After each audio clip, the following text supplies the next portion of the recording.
Get this dirty little black girl out of my lecture hall, now. Professor Edmund Whitmore pointed at the back row where a 10-year-old girl stood with her hand raised, his face twisted with disgust. This is Harvard, not a daycare for janitors' children. Security! Remove this beggar before she stinks up my classroom. A security guard, the girl's own stepfather, was forced to walk toward her. His uniform felt like shame. His hands trembled as he grabbed his daughter's arm in front of 400 laughing scholars. Someone threw crumpled paper at her head. Another shouted, "Go back to the slums!" But the girl's eyes never left the screen. The Bellworth-Crane conjecture.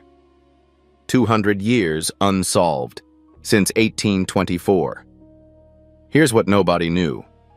While this professor stood explaining to 500,000 viewers why this problem was impossible, this little black girl, daughter of a cleaning lady, would solve it. Right beside him. And his entire career would turn to ashes. To understand what happened that day, you need to understand where it happened. Harvard University, Cambridge, Massachusetts. The Mathematics Department, one of the most prestigious in the entire world. This was where Nobel Prize winners taught, where Fields Medal holders walked the halls, where the future of human knowledge was shaped by minds that most people could never comprehend. The walls were lined with portraits of mathematical legends, white men in formal suits, stern faces, names that appeared in every textbook across the globe. And on this particular November afternoon, the biggest event of the year was taking place, the Lindstrom Public Lecture Series. Every year, Harvard opened its doors to the public for this event. Free admission. Anyone could attend. The lecture hall seated 400 people. But this year, something was different. For the first time ever, the event was being live-streamed globally. Cameras positioned in every corner. 500,000 people watching from their homes across 6 continents. The topic? The Bellworth-Crane conjecture. If you've never heard of it, don't worry. Most people haven't. But in the world of mathematics, this problem was legendary. First proposed in 1824 by 2 British mathematicians, Reginald Bellworth and Samuel Crane. It dealt with prime numbers, specifically how prime numbers are distributed within certain polynomial sequences. For 200 years, the greatest minds in history had tried to solve it. Euler's students, Gauss's disciples, Ramanujan's followers, all of them failed. The problem became famous not for being solved, but for being unsolvable. And the man standing at the podium that day had built his entire career on proving exactly that. Professor Edmund Whitmore, 61 years old, silver hair, perfectly pressed suit, tenured professor, vice chair of Harvard's mathematics department, author of 142 published papers. He had trained 31 PhD students. 2 of them had won the prestigious Cole Prize. But his crowning achievement? His book, The Bellworth-Crane Conjecture, A History of Beautiful Failure. For 22 years, Whitmore had studied this problem. And his conclusion? It wasn't just unsolved. It was unsolvable, mathematically impossible. A beautiful failure that humanity should admire but never hope to conquer. Today's lecture was supposed to be his victory lap, his final, definitive statement to the world. The problem was dead, and he had killed it. Sitting in the front row was Professor Victor Lindstrom, Swedish, 73 years old, winner of the Fields Medal, the Nobel Prize of Mathematics, a living legend. He had flown in from Stockholm specifically for this lecture. Lindstrom rarely spoke. He observed, he calculated, and when he did speak, the entire mathematical world listened. His word could make or break careers. His approval was worth more than 100 publications. Now let me tell you about the little girl in the back row. Her name was Patience Palmer, 10 years old, dark skin, braided hair, a faded dress that had been washed so many times the color was impossible to determine. She lived with her mother and stepfather in a tiny apartment in Roxbury, one of Boston's poorest neighborhoods.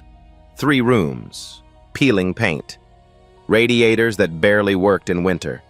Her mother, Lorraine Palmer, worked as a cleaning lady at Harvard. Night shift, 11 years.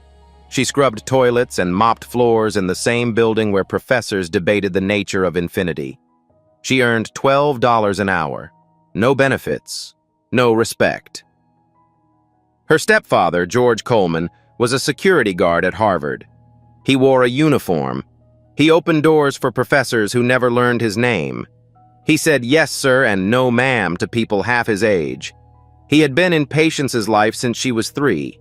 Patience had never set foot inside a classroom at Harvard. She attended public school in Roxbury. Overcrowded classes, outdated textbooks, teachers who were overworked and underpaid. No tutors, no prep courses, no advantages. But Patience had a secret. 2 years ago, her mother had found a box of old textbooks in the trash bin outside the mathematics building. Thrown away, obsolete, worthless to the professors who discarded them. Lorraine brought them home for her daughter, and Patience read them. All of them. She didn't understand everything at first, but she kept reading, kept thinking, kept seeing patterns that nobody had taught her to see. One of those books contained a chapter on the Bellworth-Crane conjecture. For 2 years, in her tiny bedroom, this little girl had been working on the problem. Not because anyone asked her to, not because anyone believed she could. Simply because the numbers spoke to her in a language she understood. She had never told anyone. Not her mother, not her stepfather, not her teachers at school. They would have laughed, or worried, or told her to focus on something realistic. Today was supposed to be a regular day. School was closed for a teacher training day. George had no one to watch Patience, so he brought her to work. She was supposed to sit quietly in the security office and do her homework. But then she saw the poster. Lindstrom Public Lecture Series, The Bellworth-Crane Conjecture. Her heart stopped. This was it. The problem she had spent 2 years studying, being discussed. Right here, right now. She snuck into the back of the lecture hall, found an empty seat, watched the screen as Professor Whitmore began his presentation. And that's when she raised her hand. What do you think happens when a 10-year-old black girl from the slums challenges a Harvard professor in front of 500,000 people? Let's go back to that moment. Professor Whitmore was 45 minutes into his lecture. The slides were beautiful. The equations were elegant. His voice dripped with confidence. He was explaining why every approach to the Bellworth-Crane conjecture had failed. The transformation method, he said, clicking to the next slide. His laser pointer danced across the screen. Attempted by Grothendieck's students in 1969. Failed. Click. The geometric approach. Attempted by the Moscow School in 1985. Failed. Click. And finally, the spectral analysis approach, which I personally investigated for 12 years. He paused for dramatic effect, looked out at the audience, smiled. Also failed. The audience nodded. Professors stroked their chins. Graduate students took notes. This was what they came to hear. Confirmation from the master himself. The reason is simple, Whitmore continued. The Bellworth-Crane conjecture is not merely unsolved. It is structurally unsolvable. The Kaplan-Voronov obstruction theorem proves that any transformation-based approach will fail to converge. He spread his arms wide. The problem is beautiful, but it is a dead end. And I am here today to officially close the book on 200 years of beautiful failure.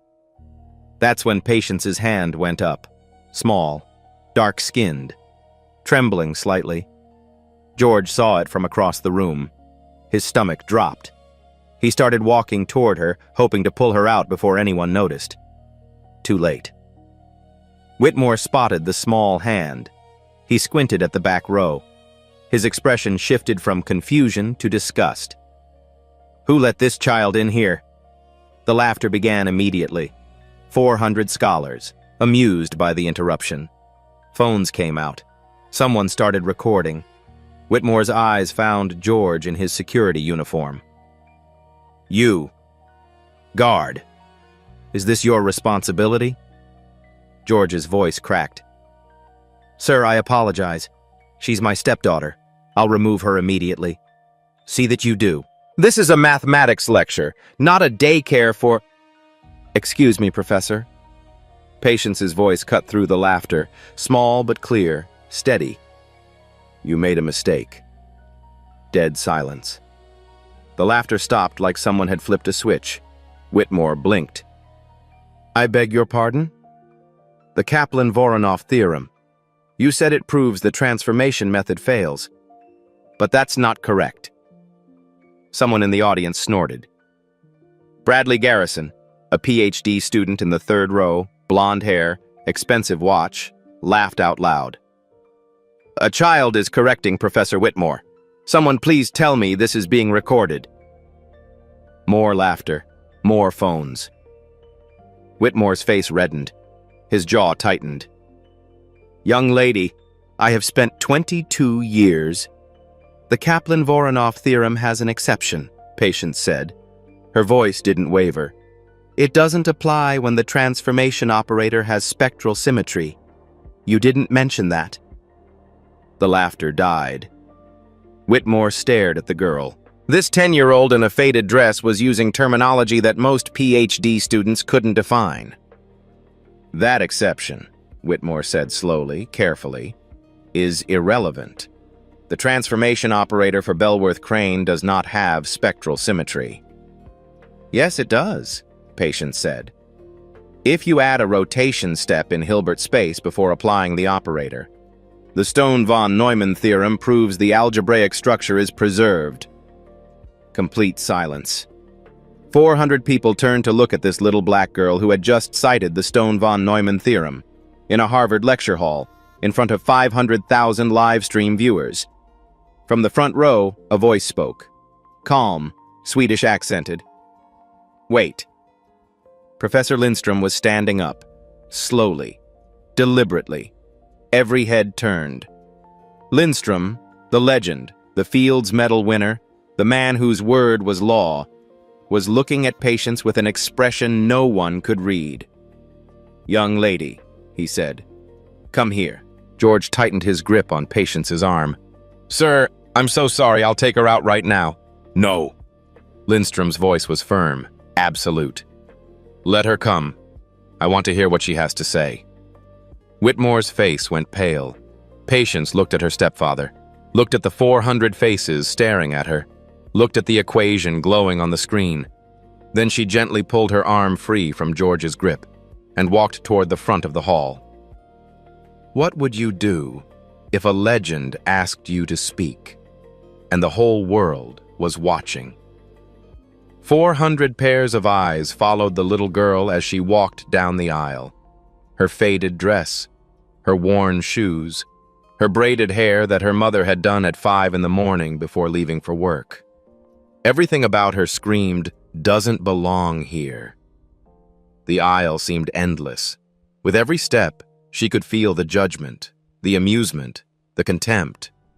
But her eyes were calm, focused, like she was walking into her own living room. She stopped in front of Professor Lindstrom. The top of her head barely reached his chest. She had to crane her neck to look at his face. "What is your name?" Lindstrom asked. His voice was gentle, curious. "Patience Palmer, sir." "Patience." He nodded slowly, as if tasting the word. "That's a beautiful name. Tell me about this exception you mentioned. Where did you learn about spectral symmetry?" "From a book, sir. My mother found it in the trash outside this building." Murmurs rippled through the audience. Some people laughed. Bradley Garrison whispered something to the student next to him. They both smirked. Whitmore stepped forward. His voice was tight. "Victor, surely we're not going to waste everyone's time with—" Lindstrom raised one hand, just one hand, palm out. Whitmore stopped mid-sentence, like he'd walked into an invisible wall.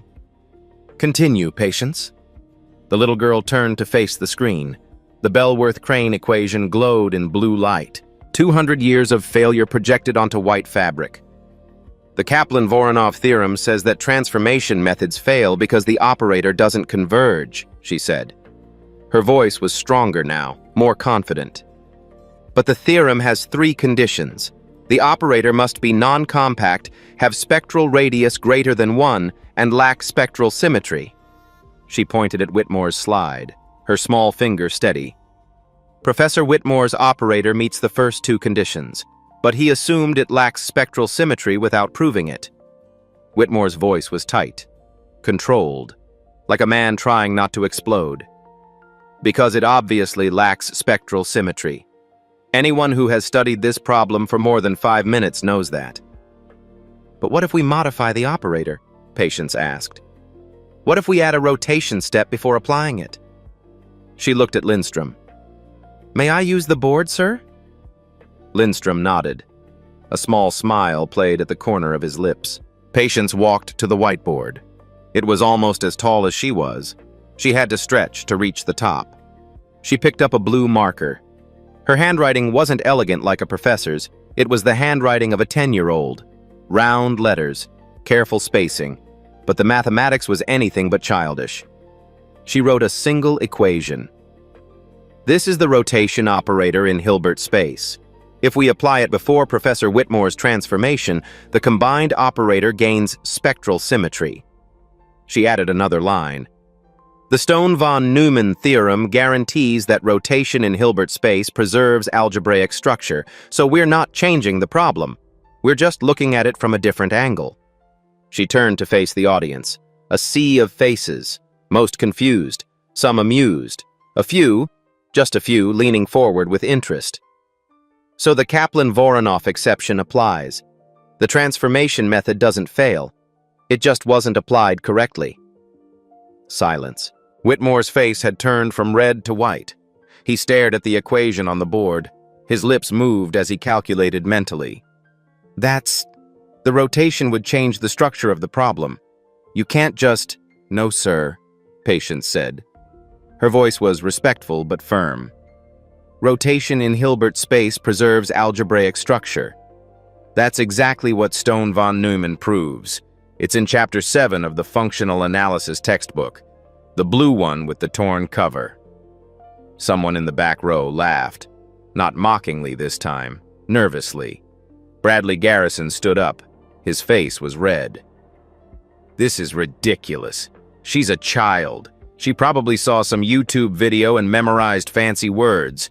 Anyone can memorize words. Sit down. Lindstrom's voice was like ice cracking. Bradley sat, immediately. Lindstrom walked to the whiteboard. He was tall, distinguished. His silver hair caught the light. He studied Patience's equation for a long moment. His finger traced the symbols. Then he turned to Whitmore. Edmund, the girl is correct. The murmurs exploded into chaos. That's impossible. A child can't... What is happening? Whitmore shook his head violently. Victor, you can't be serious. She's 10 years old. She learned math from garbage. I am completely serious. Lindstrom's voice cut through the noise. The rotation preserves structure. The combined operator has spectral symmetry. The Kaplan-Voronov obstruction does not apply. He looked at Patience with something that might have been the beginning of respect. You just invalidated 22 years of Professor Whitmore's research in 30 seconds. The room erupted. Phones went up everywhere. The live stream chat exploded with messages. The viewer count jumped from 500,000 to 600,000 in less than a minute. But Whitmore wasn't finished. He couldn't be finished. Fine, he said, his voice rising, his composure cracking. Let's say the exception applies. That only means the transformation method doesn't fail because of Kaplan-Voronov. It still fails because of the bridging lemma. He turned to face Patience directly. His shadow fell over her small frame.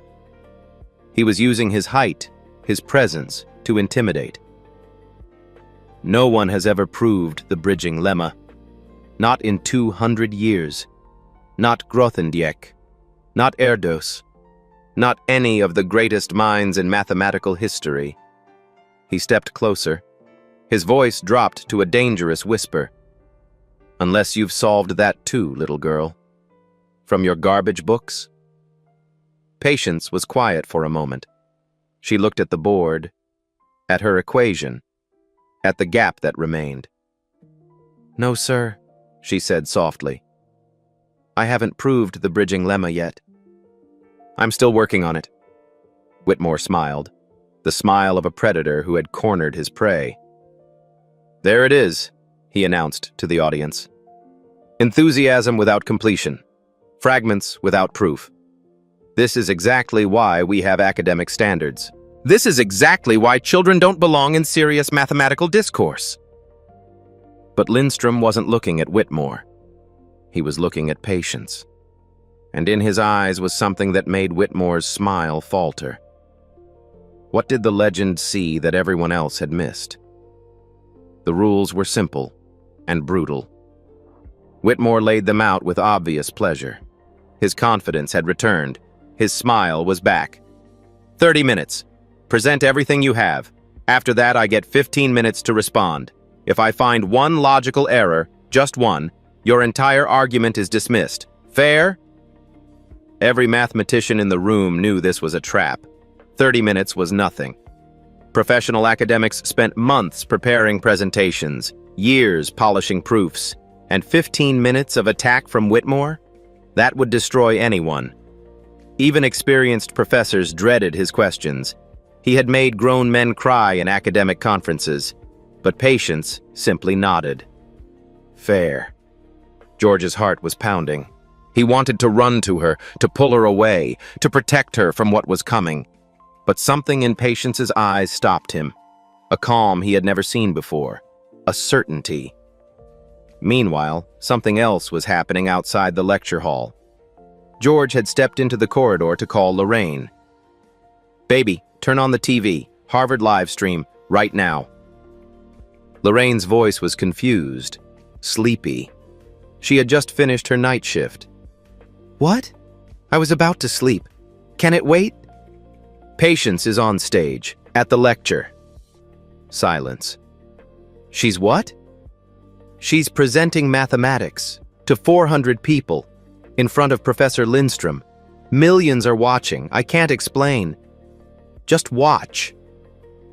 Lorraine turned on the TV with trembling hands, and there, on the screen, was her daughter, her 10-year-old baby girl, standing in front of a whiteboard at Harvard University. She dropped the remote. "Oh my God," she whispered. "Oh my God, that's my baby." Back in the lecture hall, the atmosphere had shifted. What started as mockery had transformed into something else. Curiosity, disbelief, and for some, hope. The live stream numbers were exploding. 600,000 viewers, 700,000, 800,000. Comments flooded the chat faster than anyone could read. Is this real? Who is this girl? She's destroying him. Fake. Has to be staged.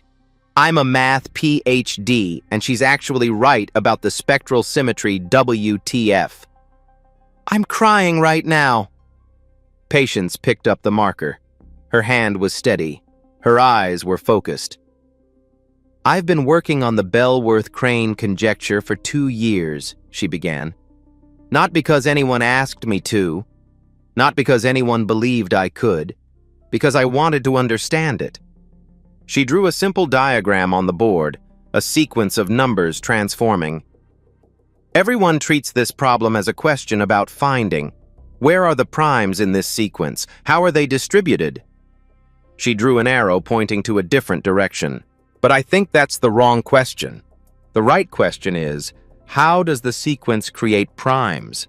Not where they are, but how they're born. A physicist in the audience leaned forward. This was a completely different paradigm. I call it the transformation method. Instead of looking at the sequence as a fixed object, I treat it as a living system, something that evolves, changes, grows. She wrote an equation. This is my transformation operator. It takes the sequence and evolves it one step at a time, like watching a plant grow from a seed.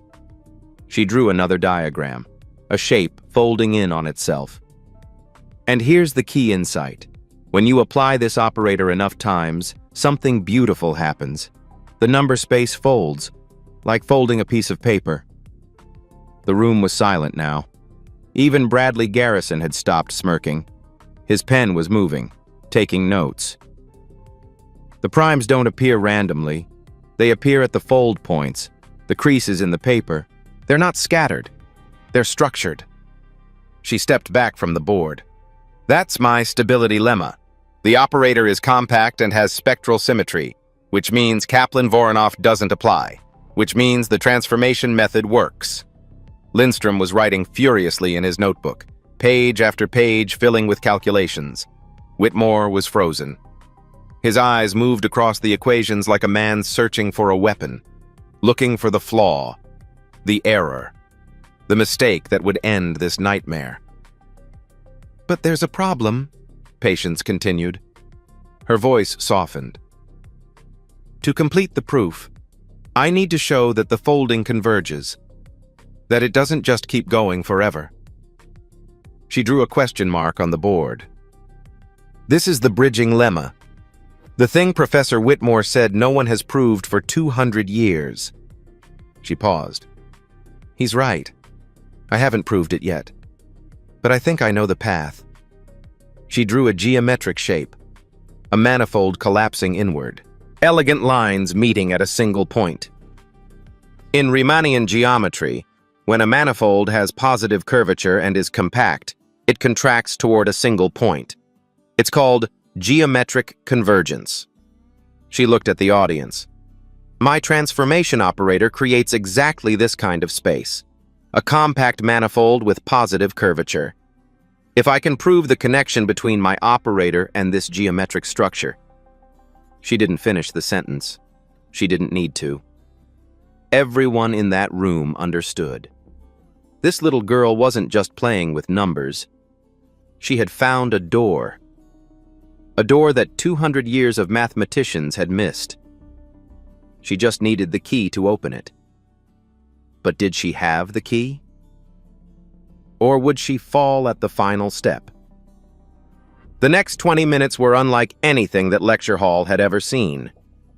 Patience wrote, equation after equation, diagram after diagram.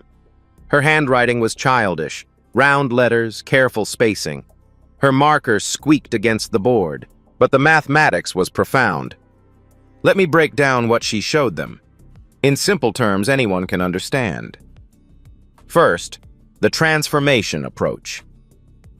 Imagine you have a sequence of numbers. Most mathematicians asked, where are the prime numbers hiding in this sequence? Patience asked a different question.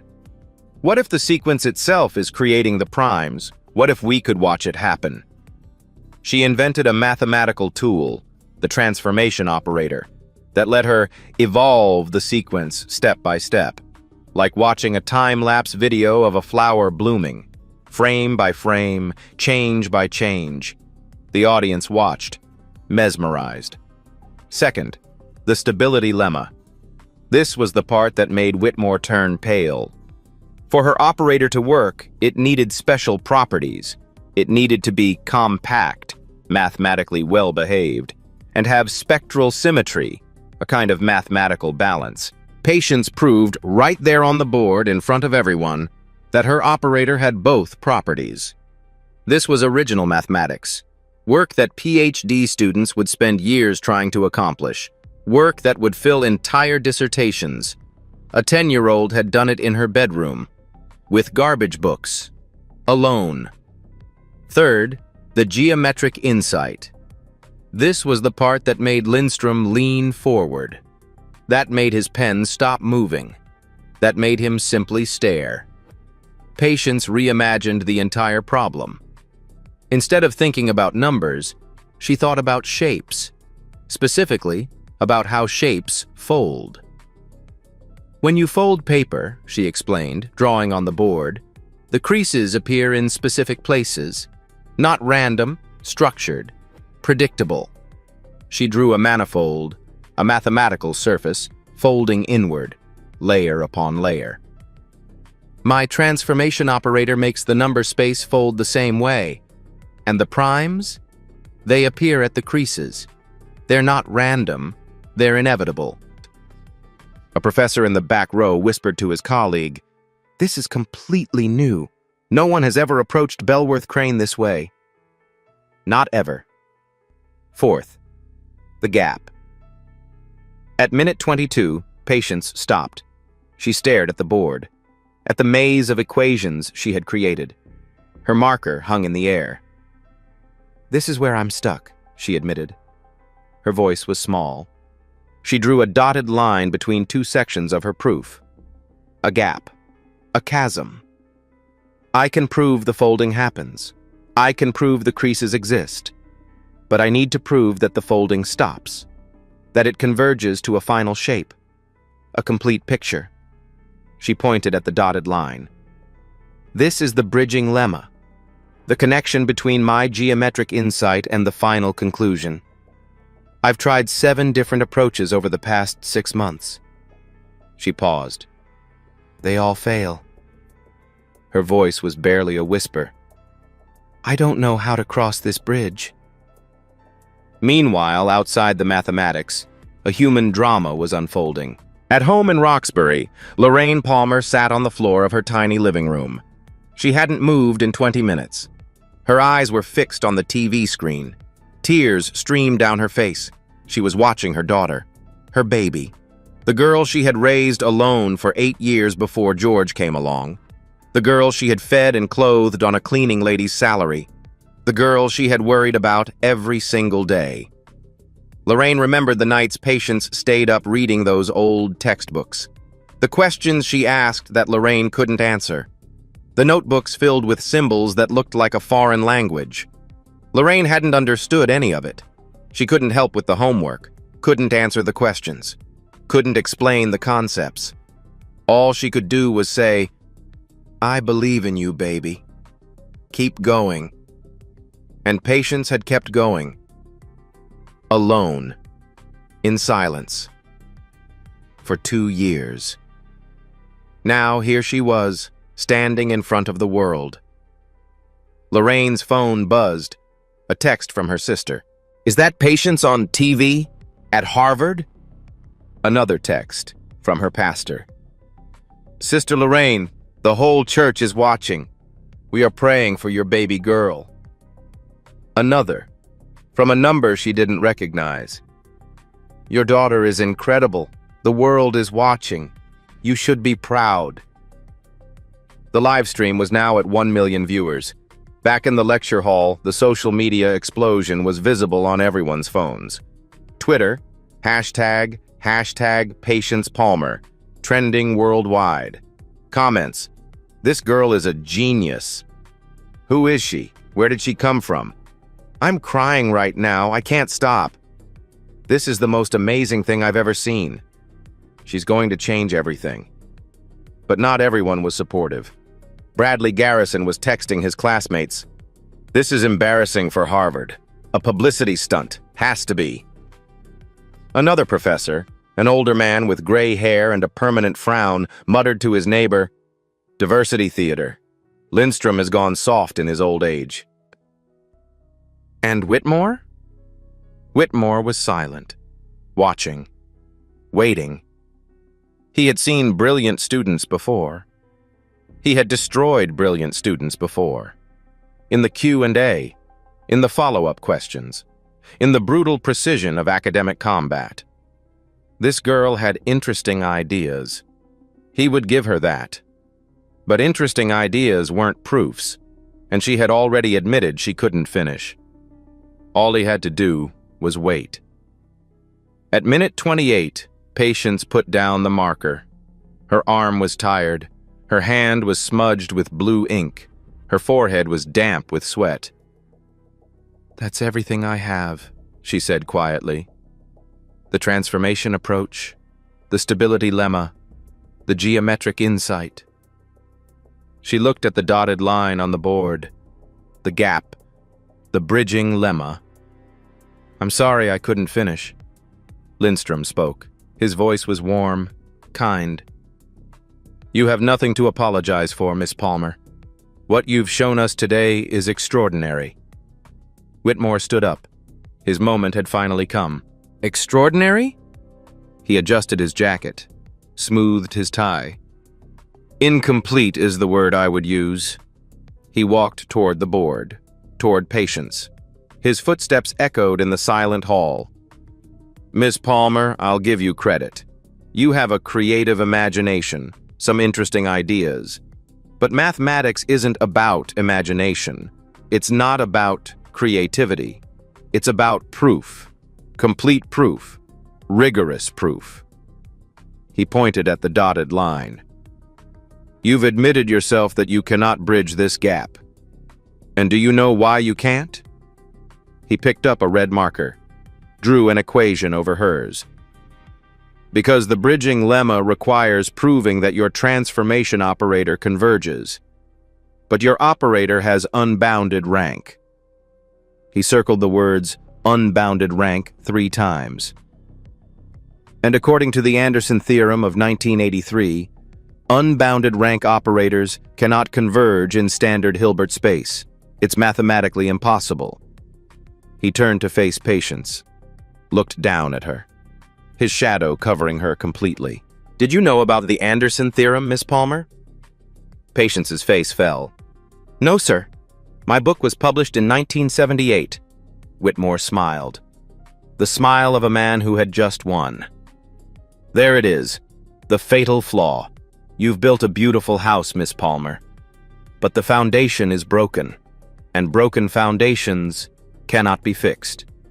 He turned to the audience, arms spread wide. This is exactly why we have academic standards, why we have peer review, why we have institutions, why we don't let children play at mathematics no matter how cute their ideas might seem. He was grandstanding now, enjoying every moment.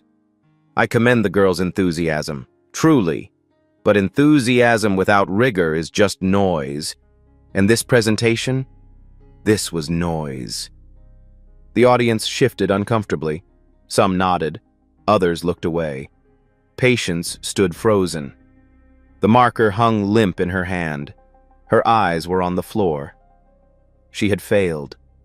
In front of the whole world. But was it really over? George started walking toward Patience, to take her away, to end this nightmare, to protect his daughter from any more humiliation. But then something happened. On the live stream, in the flood of comments, one message appeared, at Lorraine Palmer _Boston. My baby girl, Mama loves you, no matter what.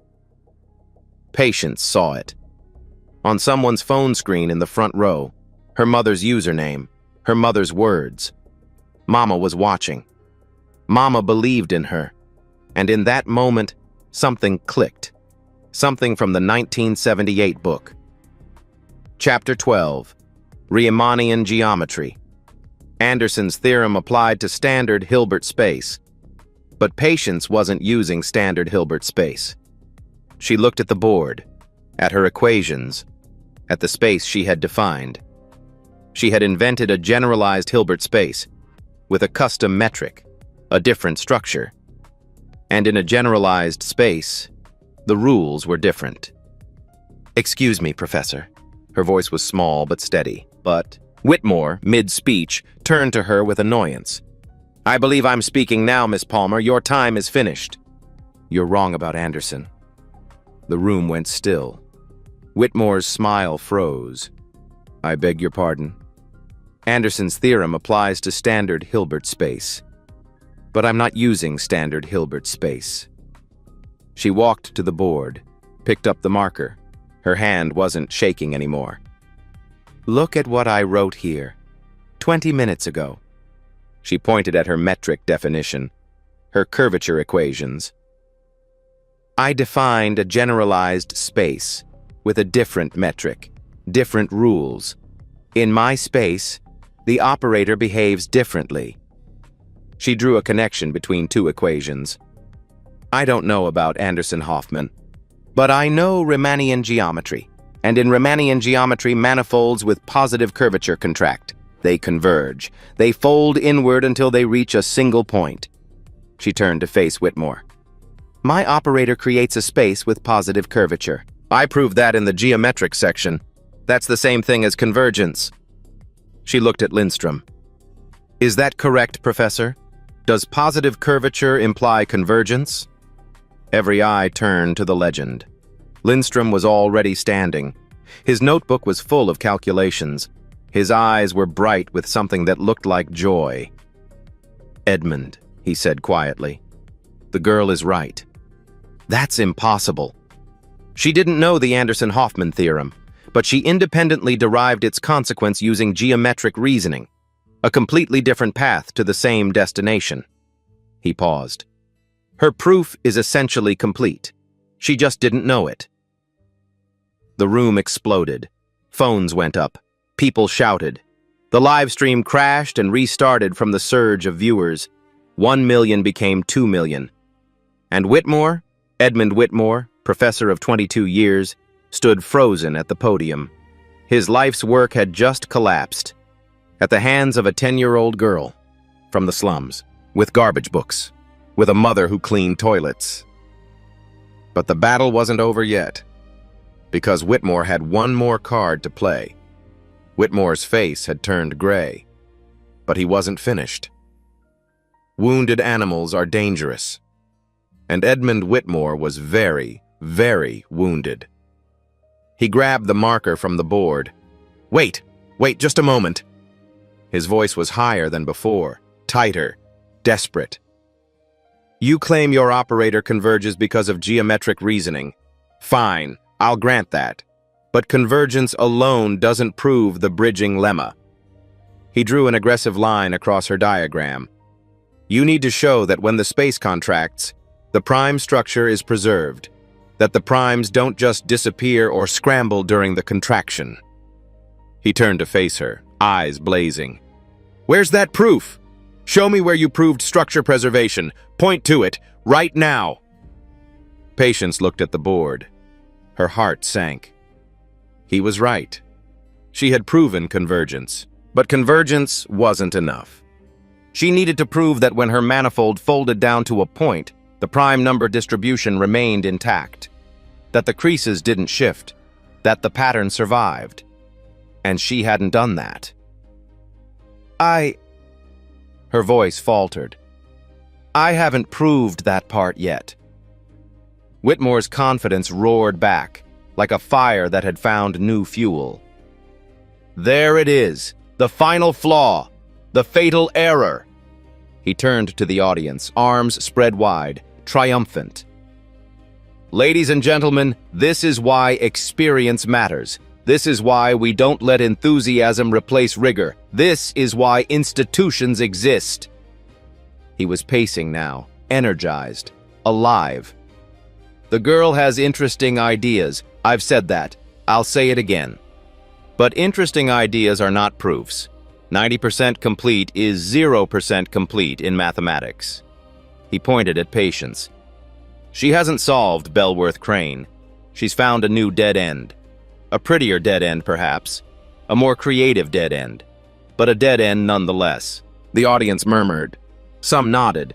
The initial excitement was fading. The magic was dying. Maybe this was just a publicity stunt after all. Maybe the girl had reached too far. George stepped forward. His voice was gentle, sad. Come on, sweetheart. Let's go. You did your best. Everyone saw how hard you tried. Patience stood motionless.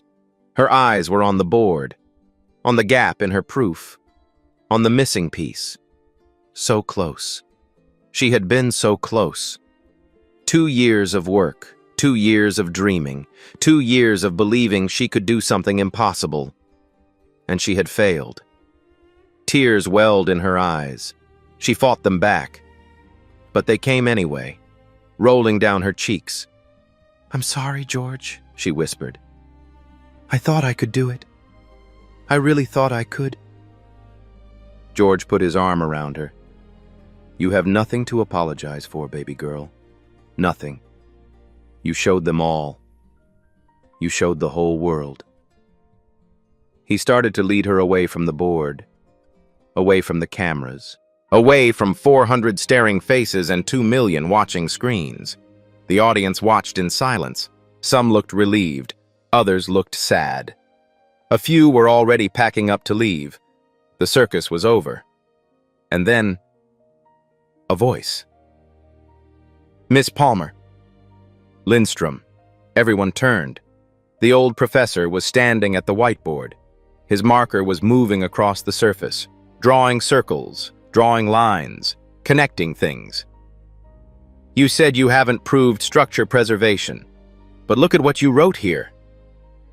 He circled an equation near the bottom of the board, one that Patience had written almost 40 minutes ago.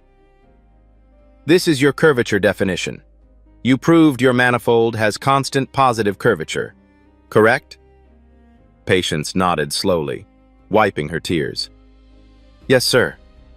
"And here," he circled another section. "You proved the manifold is compact, closed and bounded." "Yes." "Do you know what a compact manifold with constant positive curvature is called in differential geometry?" Patience's brow furrowed.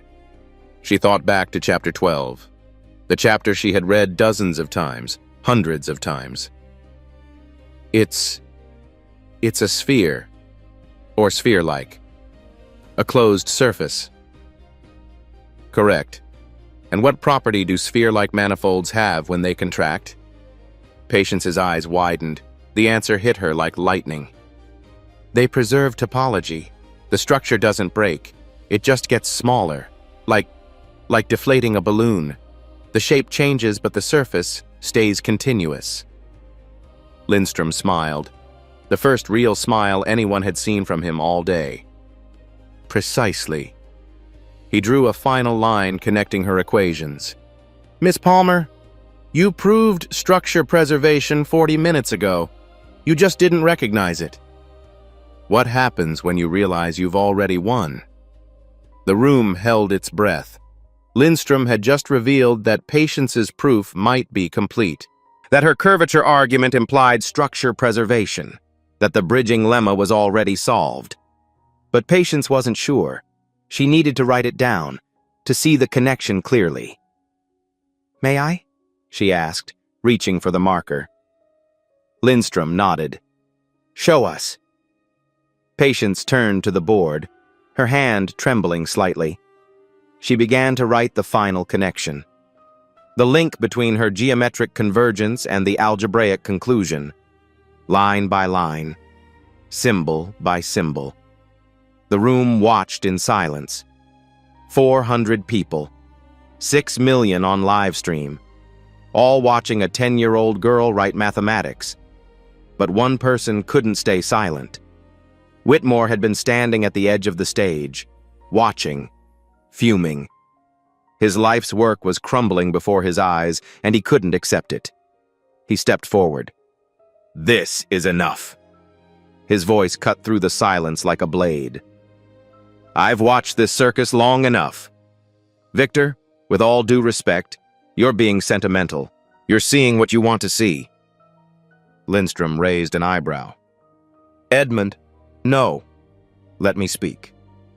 Whitmore strode toward the center of the stage, toward Patience. She was still writing, still focused on the board, her marker squeaking against the white surface. He positioned himself next to her, facing the audience, facing the cameras. "Ladies and gentlemen, I need to explain something." His voice was loud, commanding, the voice of a man who had lectured for 30 years. Patience kept writing. She was close now. So close. "What you're witnessing is not a mathematical breakthrough," Whitmore declared. "It's a publicity stunt. A feel-good story for the evening news." Patience's marker moved faster. 3 more lines, 2 more lines. "The Bellworth-Crane conjecture has stood for 200 years. 200 years. The greatest minds in mathematical history have tried and failed." 1 more line. Patience's hand was shaking, And now we're supposed to believe that a 10-year-old child, a janitor's daughter who learned math from garbage, has succeeded where Grothendieck failed, where Erdos failed, where I have spent 22 years proving it cannot be done. Patience wrote another symbol. Almost there. Almost. Whitmore's voice rose. He was building to his crescendo, his final devastating conclusion. Let me be absolutely clear. He turned to face the camera directly. 6 million people watching. The Bellworth Crane conjecture is not merely unsolved. It is unsolvable. It is mathematically, structurally, fundamentally impossible to solve because... And at that exact moment, Patience's marker touched the board one final time.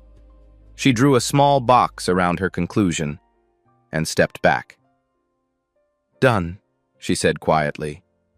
The word was almost a whisper, but in the silent room it echoed like thunder. Whitmore froze, his mouth still open, mid-word, mid-sentence. Because... The word died in his throat. Lindstrom was already moving, walking to the board, his eyes scanning the final equations. 5 seconds of silence. 10 seconds. Then Lindstrom turned to face the audience. His voice was calm, but his eyes were shining. Ladies and gentlemen, he paused. I need you to understand what just happened. He pointed at Whitmore. This man, Professor Edmund Whitmore, was standing here in front of 6 million viewers explaining why the Bellworth Crane conjecture is impossible to solve. He pointed at Patience. And this girl, this 10-year-old black girl from the slums of Boston, solved it. Right beside him, at the exact moment he was saying it couldn't be done. He let that sink in. While he was speaking the word impossible, she was writing the final line of the proof. While he was declaring failure, she was achieving victory. The room exploded, not with polite applause, with chaos, with screaming, with people jumping to their feet, with phones everywhere capturing the moment. The live stream chat became a waterfall of messages, hearts, crying emojis. Oh my God, repeated thousands of times. But Lindstrom wasn't finished. He walked to Whitmore, stood directly in front of him. Edmund, you called this girl dirty. You called her a beggar. You tried to have her thrown out like garbage. His voice was ice. And then, while you stood at this podium explaining to the world why her dream was impossible, she made it reality. Right next to you, right in front of your face. Whitmore's face was gray, his hands were shaking. The world just watched you be proven wrong in real time, not after the lecture, not in peer review, not months later, right now, while you were still speaking. He turned to Patience. Miss Palmer, you have just solved a 200-year-old problem. How do you feel? Patience looked at the board, at her equations, at the small box around her conclusion. I feel like I need to check it again, she said honestly. I want to make sure it's right. Lindstrom smiled. It's right. I've been checking every line as you wrote. It's right. He turned back to Whitmore. Edmund, I think you owe this young lady something. Whitmore stood frozen. The most humiliating moment of his life, captured on video, witnessed by millions. He could refuse. He could walk away. He could claim he needed more time to verify. But everyone had seen. Everyone knew. He had been proven wrong. At the exact moment he was claiming to be right. Slowly, Whitmore turned to face Patience. The little black girl, 10 years old, faded dress, braided hair. She had just destroyed everything he believed in. Miss Palmer, he said. His voice was hoarse, broken. I was wrong. 3 words. The hardest 3 words of his life. Not just about the mathematics, About you. About everything. He extended his hand. You are a mathematician. A real one. And I am sorry. Truly sorry. Truly, for how I treated you. Patience looked at his hand, at this man who had humiliated her in front of the world. Then she took it. Thank you, Professor. I hope you find a new problem to work on. One that makes you happy. The applause was deafening. George Coleman collapsed into a seat, sobbing. Lorraine, watching at home, fell to her knees in front of the television. And Patience Palmer, 10 years old, daughter of a cleaning lady, educated by garbage books, stood at the center of Harvard's lecture hall, the girl who had solved the impossible, while they were still saying it couldn't be done. The next hour was a blur. Patience was surrounded by professors, journalists, cameras. Everyone wanted a piece of the girl who solved the impossible. But two moments mattered most. The first came when Lindstrom pulled Patience aside, away from the chaos, away from the cameras. Miss Palmer, I have a foundation. We fund exceptional mathematical talent, full scholarships. From elementary school through PhD completion, any university in the world. Patience blinked. Any university? Anyone you want. Harvard, MIT, Cambridge, Oxford, Princeton. Your choice. All expenses paid, for as long as you want to study. He smiled. A rare, warm smile. And the method you invented today? The geometric bridging technique? I'm going to name it the Palmer Geometric Bridge. Your name will be in mathematics textbooks for the next 1,000 years. The second moment came when Dean Harold Brennan approached. His face was serious. Miss Palmer, I need to inform you of something. Patience tensed. Did I do something wrong? No, not at all. He paused. Professor Whitmore has submitted his resignation, effective immediately. He says he needs time to reconsider his research direction. Patience felt a strange mix of emotions, victory, and unexpected sadness. He didn't have to do that, she said quietly. He apologized, that was enough. Perhaps, but he chose to. Perhaps that's his way of acknowledging what happened today, his way of making peace with himself. Meanwhile, the media storm was exploding. Catherine Mercer from the Boston Globe was already filing her story. 10-year-old prodigy solves 200-year math problem live at Harvard. The New York Times picked it up. Then CNN, BBC, Al Jazeera. Every network in the world. By midnight, #Patience Palmer had been tweeted 4.8 million times.